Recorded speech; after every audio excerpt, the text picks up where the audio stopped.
Halo teman-teman, perkenalkan nama saya Riri Nur Prindia Manurung dengan NIM 2101611 dari Prodi Pendidikan Bahasa dan Sastra Indonesia dan Daerah Universitas Negeri Padang. Baiklah, pada pertemuan ini saya ingin membahas hasil penugasan saya pada mata kuliah keterampilan berbicara.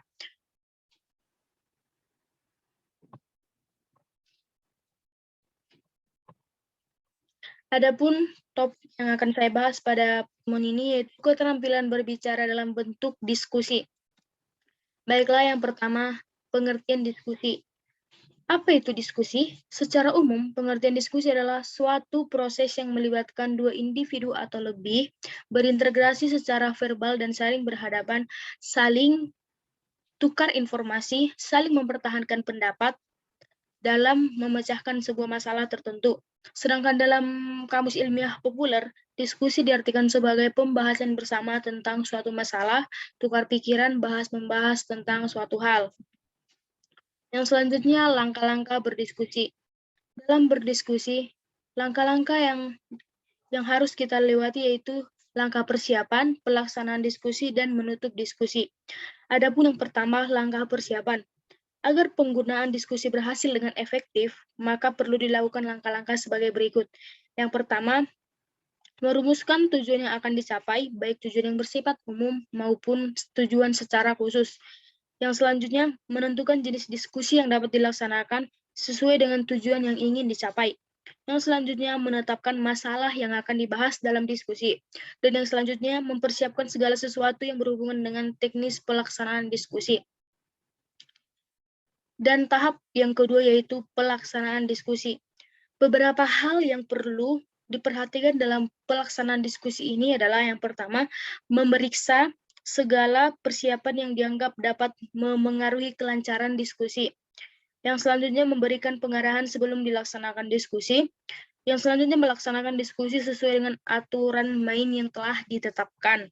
Dan selanjutnya, memberikan kesempatan kepada setiap peserta diskusi untuk mengeluarkan gagasan atau ide-idenya. Dan yang selanjutnya, mengendalikan pembicaraan kepada pokok persoalan yang sedang dibahas. Dan tahap yang terakhir yaitu tahap menutup diskusi. Akhir dari pembelajaran dengan menggunakan diskusi hendaknya dilakukan hal-hal sebagai berikut. Yang pertama, membuat pokok-pokok pembahasan sebagai kesimpulan sesuai dengan hasil diskusi. Yang selanjutnya, mereview jalannya diskusi dengan meminta pendapat dari seluruh peserta sebagai umpan balik untuk perbaikan selanjutnya. Dan yang selanjutnya, hambatan dalam berdiskusi. Diskusi yang tidak berhasil biasanya diakibatkan satu atau lebih dari 3 sebab, yaitu kurangnya pengetahuan awal siswa, sehingga guru terkadang berusaha melibatkan siswa di dalam diskusi di mana mereka tidak memiliki pengetahuan latar belakang yang memodal. Dan selanjutnya, siswa terbuka atau agresif mungkin cenderung mendominasi diskusi dan siswa-siswa yang pemalu atau tidak yakin dengan diri mereka sendiri mungkin menarik diri dan tidak menaruh perhatian. Dan yang ketiga, kurangnya arahan juga bisa menjadi hambatan dalam berdiskusi. Selanjutnya, tempat duduk berdiskusi.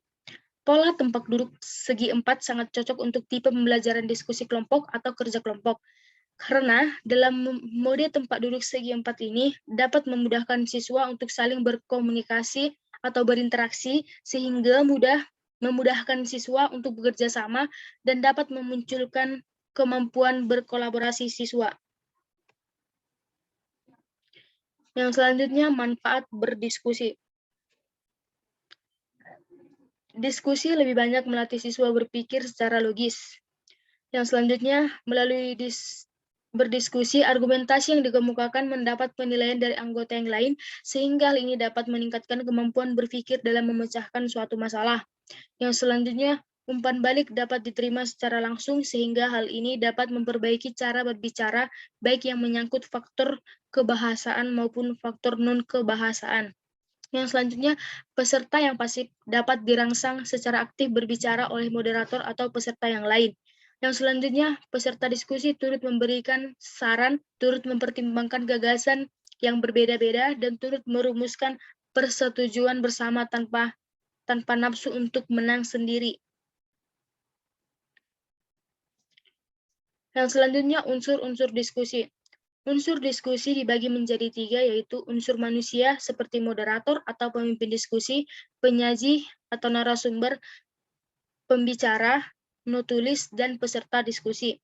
Unsur materi seperti topik diskusi atau permasalahan dan tujuan atau sasaran dalam berdiskusi.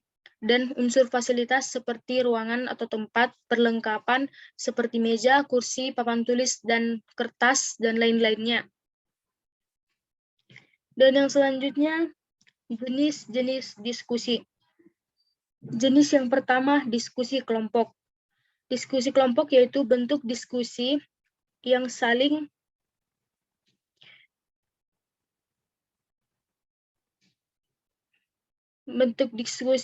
sederhananya hanya diperlukan moderator, notulen, dan beberapa peserta sekaligus penyaji dan penyangga.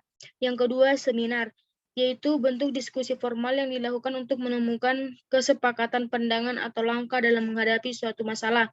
Yang ketiga, diskusi panel, yaitu bentuk diskusi formal yang biasanya dilakukan untuk meningkatkan pemahaman tentang suatu masalah yang sedang banyak dibahas. Dan yang keempat, simposium, yaitu bentuk diskusi yang dilaksanakan untuk memberikan pengerahan singkat sebelum pelaksanaan suatu kegiatan. Dan yang selanjutnya, kongres, yaitu bentuk diskusi atau pertemuan para wakil organisasi untuk membahas dan mengambil keputusan mengenai suatu masalah.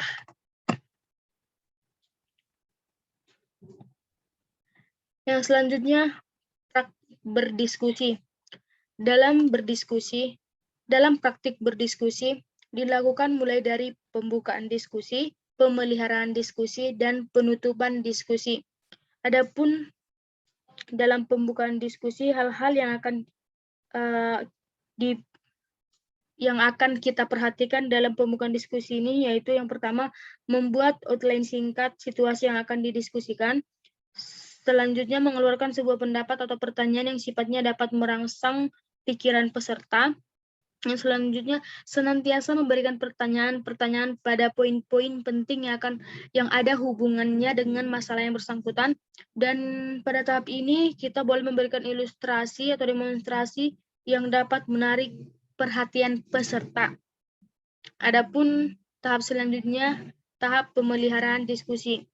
Dalam pemeliharaan ini sebaiknya diterapkan bentuk-bentuk reinforcement sehingga mendorong peserta untuk berpartisipasi secara aktif. Pemeliharaan diskusi ini sangat penting sehingga menyebabkan seseorang merasa dihargai dan diperhatikan serta diikutsertakan sehingga mendorong timbulnya sikap bertanggung jawab dan rasa memiliki. Yang selanjutnya, tahap penutup diskusi. Agar para peserta menjadi mantap dan tidak merasa mengambang akan hasil diskusinya, maka dalam penutupan diskusi secara dibuatkan rangkuman atau kesimpulan yang jelas dan tepat. Baiklah, sekian pembahasan yang boleh saya sampaikan. Terima kasih.